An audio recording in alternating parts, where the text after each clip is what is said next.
Hi everyone, welcome back. Thanks for joining us today. We've got a brand new story to share with you, so let's begin. Alright, let me start by saying, I never thought I'd be telling this story because, for a long time, I refused to believe them. My name is Donald, and if you've ever been in a relationship where things suddenly fell off, then you'll want to stick around.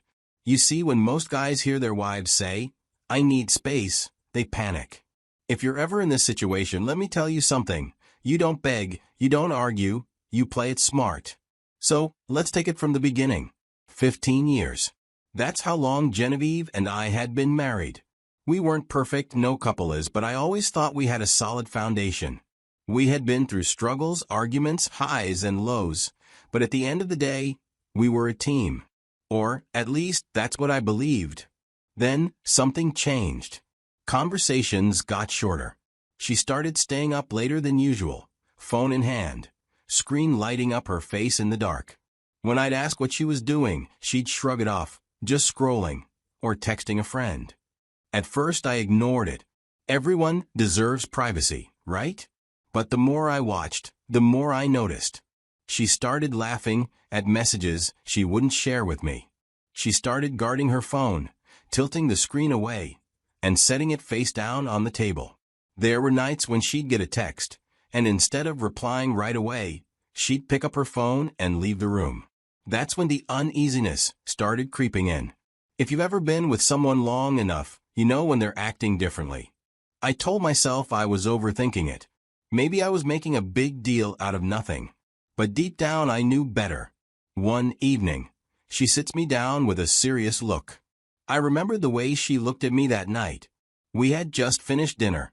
She put her fork down, took a deep breath, and looked me dead in the eyes. Donald, I will need space to find myself. My brain processed the words immediately, but my body went completely still. No reaction. Just a quiet, sinking feeling in my chest. But I didn't let it show. I just nodded slowly and leaned back in my chair. Space, huh? I repeated, keeping my voice neutral, almost amused. I made sure not to sound mad, not to sound hurt, just mildly curious. If there's one thing I've learned, it's that the person who stays calm holds all the power. She hesitated like she wasn't expecting me to take it so lightly. That's when I knew this wasn't about needing time alone to think or some midlife self-reflection. Something else was going on. My gut told me that much. And when your gut speaks, you listen. I asked her what she meant exactly. Did she need time alone in the house? Did she want to go somewhere? Was she feeling overwhelmed? She gave me vague, empty responses, things like, I just need to figure things out. Figure what out? I watched her closely. The way she avoided eye contact.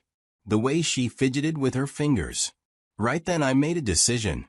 I sure as hell wasn't going to ask her 100 questions she had already decided not to answer. No. Instead, I was going to find out the truth for myself. People say trust your partner. I say trust your instincts. And my instincts were screaming at me. So the days that followed I started digging. Sometimes, the truth isn't buried deep. It's just sitting there, waiting for someone to pay attention. First, I checked her phone records. Nothing crazy, just a simple check to see if there was a recurring number. And sure enough, one stood out. Over and over. Next, I went through her social media, paying attention to the subtle things. Who was liking her posts? Who was commenting? More importantly, who was she suddenly following again? That's when I saw it. A familiar name. A name I hadn't heard in years. Her high school boyfriend. The guy she dated before me. The guy she used to talk about was like some teenage love story that never got a real ending. And there he was, back in her life. At first, I didn't panic. I told myself it could be innocent. Maybe they just reconnected. But when I saw the messages, the long conversations, the emojis, the just thinking about old times texts, the kind of messages that shouldn't belong in a married woman's inbox, I could have woken her up that second and demanded an explanation. But I didn't. I didn't say a word about what I found because when someone tells you they need space, they already took it. They made the decision long before they said it out loud. They just want you to agree, so they can feel less guilty about it. But here's the thing. When a woman asks for space, she expects you to chase her. She expects you to call, to text, to show up with flowers, to ask what you can do to fix things. So I did the opposite. I gave her the space she was asking for. If she didn't talk to me, I didn't talk to her. And when she did speak to me, I kept my responses short, polite but distant. No cold attitude, no passive aggressiveness, just controlled indifference. And since I wasn't wasting my time begging for her attention, I focused on myself. First stop, the gym. I hit the weights harder than I had in years. I wasn't doing it to impress her. I was doing it because it felt damn good to put my energy into something that actually benefited me. Then I upgraded my wardrobe, got myself some new, well-fitted clothes, and threw out the old, worn-out stuff she never even noticed I was wearing. Fresh haircut, clean shave. Every morning, I looked in the mirror and saw a man who wasn't waiting around to be chosen. But the best part? I rekindled my social life. I started going out with friends again, guys I hadn't seen in months, even years, because I had spent so much time prioritizing my marriage. I started accepting invitations instead of making excuses. Friday night came. I was out, not sitting at home wondering where she was. See, Genevieve had her little support system, her friends, the ones she vented to, the ones who told her she deserved to be happy. But those same women? They noticed the change in me real quick. When I'd run into them, I wasn't the bitter, heartbroken husband they were expecting. I was confident, relaxed, and unbothered. I cracked jokes, smiled more, and kept the conversations light and engaging. And they noticed. At first, it was subtle. A quick glance, a lingering smile, a casual, "Wow, Donald, you're looking good these days." Then it escalated. Compliments became curiosity. And you better believe she saw it too. She saw the way they laughed at my jokes, and how they lingered in conversations with me. At first, Genevieve enjoyed her so-called freedom.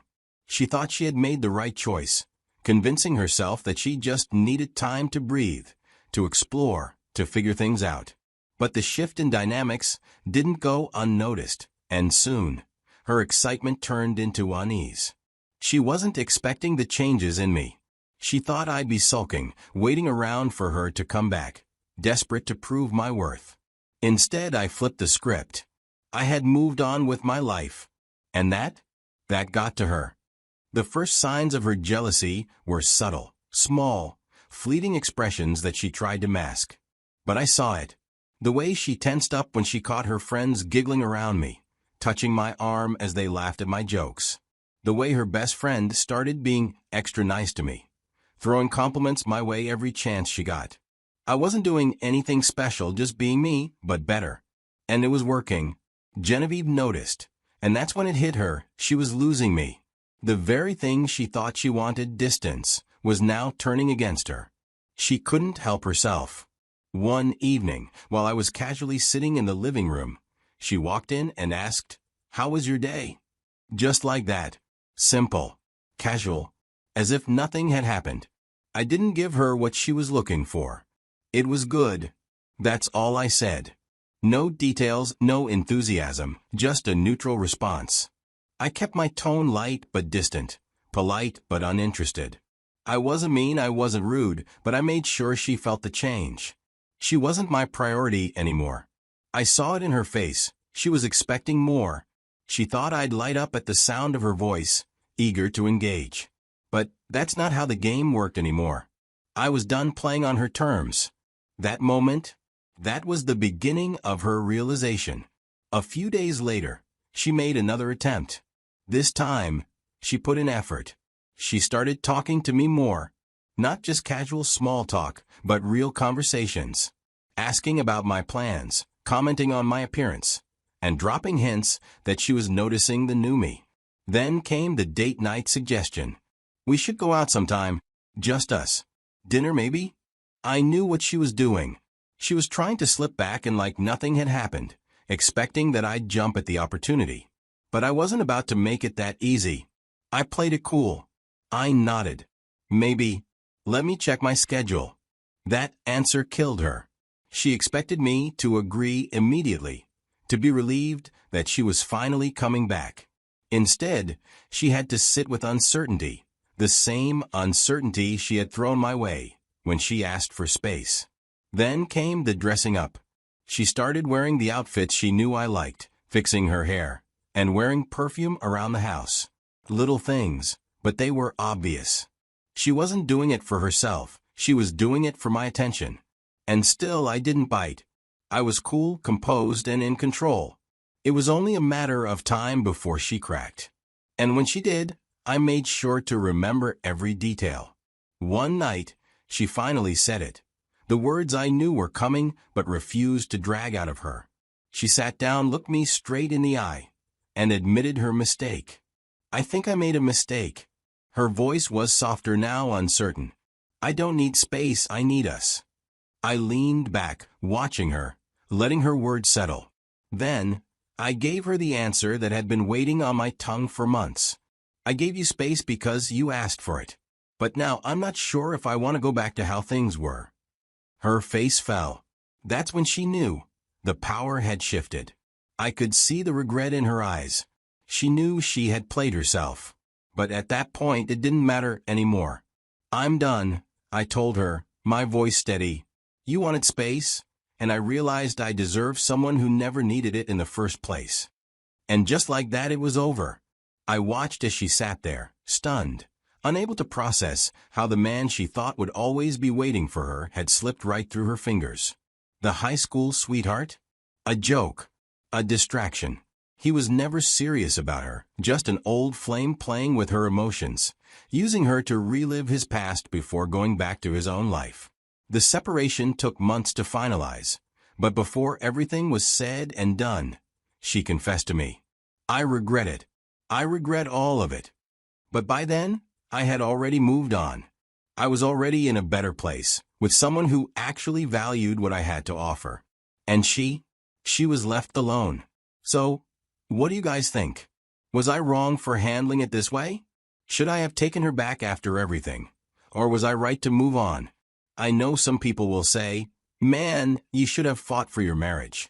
But let me ask you, fought for what? For a woman who was ready to toss me aside the second she thought she had a better option? A woman who only realized my value when she saw other women appreciating me? That's not love. That's possession. She didn't want me. She just didn't want to lose me to someone else. And that's a big difference. I'll tell you something I learned the hard way. When a woman says she needs space, she's already made up her mind. She just doesn't have the guts to tell you the full truth. She's not asking for space so she can think. She's asking for space to explore her options without feeling guilty about it. And the moment you start begging, pleading, or trying to convince her otherwise, she loses even more respect for you. Because now, you're confirming what she already suspects. You're desperate, and she can do better. Listen, fellas. If your woman ever hits you with that, I need space nonsense, do not chase her. Don't cry, don't beg, don't flood her phone with messages about how much you love her. That's exactly what she's expecting you to do, and the moment you do it, you make her decision easier. Instead, give her exactly what she's asking for, but on your terms. Pull back. Work on yourself. Hit the gym, upgrade your wardrobe, go out with friends, and make sure she sees you thriving without her. Let her feel the absence of the man she thought she could replace so easily. And here's what's crazy. Once she sees that other women are noticing you, that you're moving forward instead of waiting around, she'll start questioning everything. She'll wonder if she made a mistake. She'll feel that jealousy creeping in, and suddenly, she's the one chasing you. And when that happens, you decide if she's even worth taking back. At the end of the day, this is about self-respect. Don't let anyone treat you like a backup plan. Know your worth. And if someone needs to lose you to realize it, let them lose you for good. So, tell me, what would you have done? Drop your thoughts in the comments. If you know someone who needs to hear this, send this video to them. And if you've been through something similar, let me know how you handled it. Until next time, take care and stay sharp.